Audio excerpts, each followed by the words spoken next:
Hey, it's Wednesday. We're halfway there. We've left the first part of the week. We're now in the middle of the week and we're getting ready to head toward the weekend.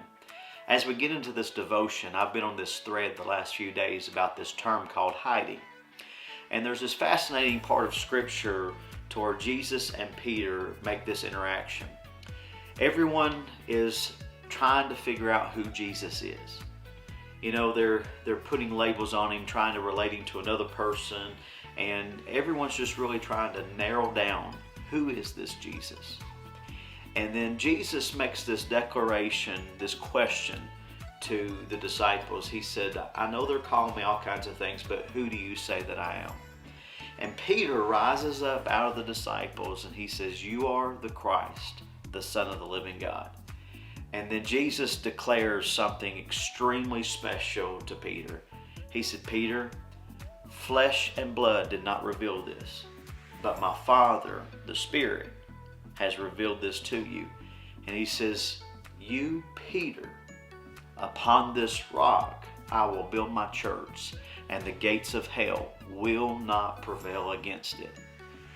There is the moment that Peter is on his mountain. He has just been declared, he's been prophesied to, he's been spoken life to, and he's been given an assignment. But if you read the rest of the gospel, you find a part where Peter makes a huge mistake. The mistake is found after Jesus is arrested. Jesus is arrested, he's getting ready to be tried, he's getting ready to be crucified, and Peter finds himself on the outskirts hiding. He's hiding maybe because of fear, maybe because of uncertainty. We can all guess and relate, but we really don't know what's going on inside of Peter.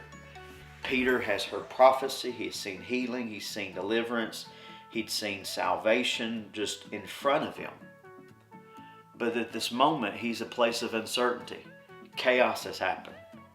He has seen the man that he has spent 3.5 years with get arrested, and his sentence is going to be death on a cross. And so people start gathering around Peter and they start making statements. Aren't you one of them? Aren't you one of them? And Peter, because of fear and because of hiding, he says, oh, I don't even know him. Don't even know who this Jesus is.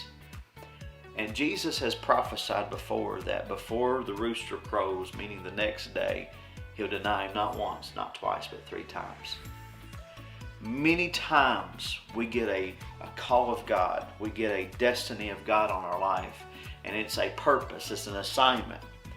But immediately the enemy comes to attack that because he is not so much after what you do, he is more after who you are.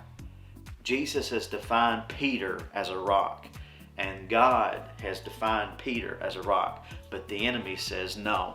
Peter can't be a rock. I'm going to make him wavy, shaky, unstable, because there's a very much difference between a rock and water.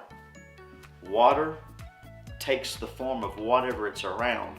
A rock is the form.